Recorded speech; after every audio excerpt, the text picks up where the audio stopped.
Africa care ఆఫ్గా powerful game start అయింది. ఆర్థిక సాయంతో ఆఫ్రికాను గుప్పిట పట్టి అత్యంత విలువైన లిథియం నిక్షేపాలను చీప్గా కొట్టేయాలని చైనా వేసిన ప్లాన్కు భారత్ కౌంటర్ ప్లాన్ రెడీ చేసింది. ఆఫ్రికాలోని కాంగో, జాంబియా, టాంజానియాలో లిథియం, కోబాల్ట్, రాగి నిక్షేపాల కోసం వేట మొదలుపెట్టింది. ఈ యాక్షనే చైనా వెన్నులో వణుకు పుట్టిస్తోంది. ఇంతకు ఆఫ్రికా వేదికగా చైనా లెక్క తేల్చే భారత్ యాక్షన్ ఏంటి? దేశంలో లిథియం నిక్షేపాలు ఉండి కూడా ఆఫ్రికా దేశాలపై ఎందుకు ఫోకస్ చేసింది? Let's watch. ఆఫ్రికా కేర్ ఆఫ్గా ఇండియా, చైనా మధ్య పవర్ గేమ్. లిథియం నిక్షేపాల కోసం వ్యూహం మార్చిన భారత్. ఆఫ్రికాలో డ్రాగన్కు చెక్ పెట్టే వ్యూహం ఏంటి? ప్రపంచ మార్కెట్ అంతా ఇప్పుడు ఎలక్ట్రిక్ వాహనాల వెంట పరుగులు తీస్తోంది. ఎలక్ట్రిక్ వాహనాల్లో కీలకమైంది బ్యాటరీ. అవును, లిథియం అయాన్ బ్యాటరీలతోనే ఎలక్ట్రిక్ వాహనాలు పనిచేస్తాయి. ప్రపంచవ్యాప్తంగా 80% లిథియం అయాన్ బ్యాటరీలు సరఫరా చేస్తోంది చైనా.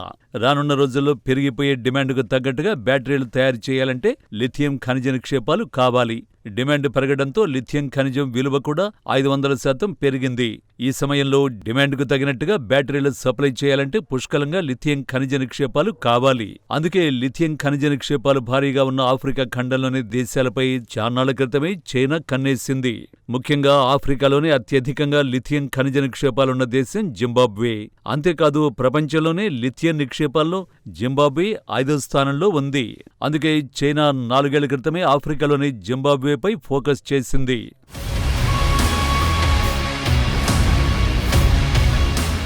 జింబాబ్వేలోని బికితా గనిలో 11 మిలియన్ టన్నుల లిథియం నిక్షేపాలున్నాయనే అంచనాలు ఉన్నాయి. సుమారు $180 మిలియన్ చెల్లించి 2 కంపెనీలతో అక్కడి ఖనిజ నిక్షేపాలను తవ్వుకునేందుకు ఒప్పందం చేసుకుంది చైనా.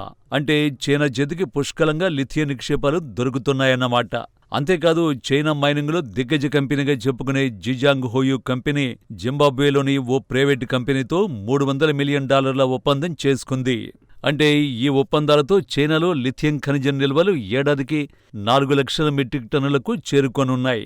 ఇవే కాకుండా ఆఫ్రికా ఖండం మొత్తంలో లిథియం ఖనిజ నిక్షేపాలున్న దేశాలతో చైనా కంపెనీలు ఇప్పటికే ఒప్పందాలు చేసుకున్నాయి. వాటి ద్వారా ఏటా మరో 1 లక్ష మెట్రిక్ టన్నుల లిథియంను ఉత్పత్తి చేయనున్నాయి.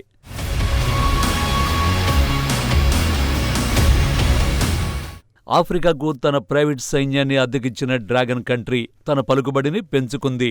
యూరప్ దేశాలు ఆఫ్రికాలో ఉన్న ఆర్థిక పరిస్థితులు, రాజకీయ అనిశ్చితిని చూసి భయపడుతుంటే చైనా మాత్రం అనిశ్చిత పరిస్థితుల్ని తనకు అనుకూలంగా మార్చేసుకుంది. కారు చౌకగా లిథియం నిక్షేపాలను పోటీ లేకుండా దక్కించుకుంది. కాంగోలో భారీగా ఉన్న లిథియం గనుల్ని కూడా లీజుకు తీసుకునేందుకు ప్రయత్నాలు చేస్తోంది. అయితే అక్కడ ఇప్పటికే ఆస్ట్రేలియా సంస్థ ఉండడంతో చైనాకు ఇబ్బందిగా మారింది. ఆ ఇబ్బందినే ఇప్పుడు భారత్ అస్త్రంగా మార్చుకోబోతోంది. ఆల్రెడీ అందుకు సంబంధించిన యాక్షన్ షురూ చేసింది. విలువైన ఖనిజాల తవ్వకాల కోసం ఖనిజ్ విదేశీ ఇండియా లిమిటెడ్ ఆఫ్రికాలోని కాంగో, జాంబియా, టాంజానియాతో పాటు ఆస్ట్రేలియాలో వెతుకులాట మొదలుపెట్టింది. కేంద్ర గనుల శాఖ కార్యదర్శి విఎల్ కాంతారావు ఈ విషయమై మాట్లాడుతూ ఈ దేశాల్లో రాగి, లిథియం, నికెల్, కోబాల్ట్ వంటి అరుదైన లోహాలు ఉన్నాయని భావిస్తున్నామని పేర్కొన్నారు.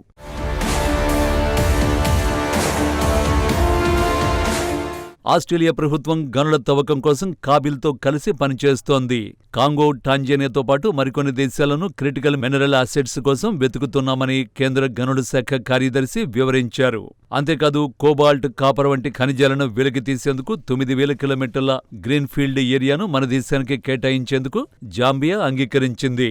ఖనిజాన్వేషణకు 2-3 ఏళ్లు పడుతుందని, ఎక్స్ప్లోరేషన్ తర్వాత మైనింగ్ హక్కులు కూడా లభిస్తాయని భావిస్తున్నామని కాంతారావు చెప్పారు. కాంగో కూడా త్వరలోనే భారత్కు మద్దతుగా నిలవబోతోంది. ఎందుకంటే ఆల్రెడీ ఆస్ట్రేలియా సంస్థ కాంగోలో లిథియం నిక్షేపాలు వెలికి తీస్తోంది. కాబట్టి భారత్తో ఒప్పందానికి చిక్కులు తొలగినట్టే. కానీ ఇప్పుడే ఆఫ్రికా కేర్ ఆఫ్గా భారత్ యాక్షన్ మార్చడానికి రీజన్ ఏంటి?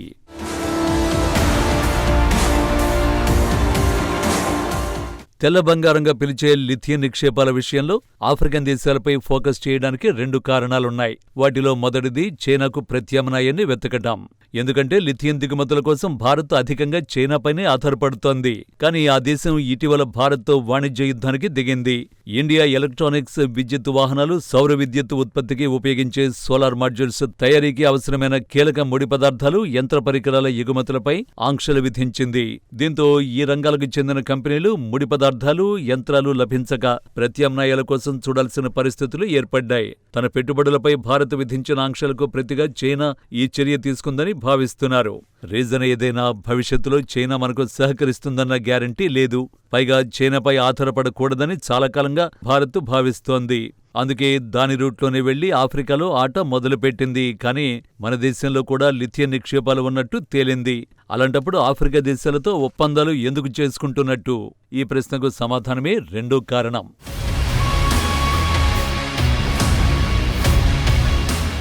చైనాకు ప్రత్యామ్నాయం వెతకడం మొదటి రీజన్. రెండో కారణం ఆఫ్రికాలో డ్రాగన్కు చెక్ పెట్టాలన్నదే. వివరంగా చెప్పాలంటే ఆఫ్రికాలో చీప్గా లిథియం నిక్షేపాలను దోచేస్తూ ప్రపంచ దేశాలపై ఆధిపత్యాన్ని చెలాయిస్తున్న చైనాకు అదే ఆఫ్రికాలో చెక్ పెట్టాలని మోడీ సర్కార్ భావిస్తోంది. అందులో భాగంగానే ఆస్ట్రేలియాతో జట్టు కట్టి మొదట కాంగోను మనవైపు తిప్పుకునే ప్రయత్నం చేస్తోంది. భవిష్యత్తులో మరిన్ని ఆఫ్రికా దేశాలతో ఇండియా ఇదే చేయబోతోంది. చైనా, భారత్లో ఎవరు ముఖ్యమని ఆఫ్రికా దేశాన్ని ప్రశ్నిస్తే నిర్మోహమాటంగా భారత్ అని చెబుతాయి ఆ దేశాలు. ఎందుకంటే 2023లో భారత్ అధ్యక్షతన జరిగిన G20 సమావేశంలో ఆఫ్రికాకు సభ్యత్వాన్ని కల్పించారు మోడీ. అంతకు ముందు నుంచి ఆఫ్రికాలో ఏ దేశం కష్టాల్లో ఉన్నా మేమున్నామంటూ సాయం చేస్తున్నారు. ఇవన్నీ దృష్టిలో పెట్టుకుని ఆఫ్రికా దేశాలు చాలా విషయాల్లో భారత్కు మద్దతుగా నిలుస్తున్నాయి. ఐక్యరాజ్య సమితిలో భారత్కు శాశ్వత సభ్యత్వం కల్పించాలని కూడా డిమాండ్ చేశాయి. కాబట్టి ఆఫ్రికా క్యారఫ్గా జరిగే పవర్ గేమ్లో విక్టరీ ఇండియాది అవుతుంది.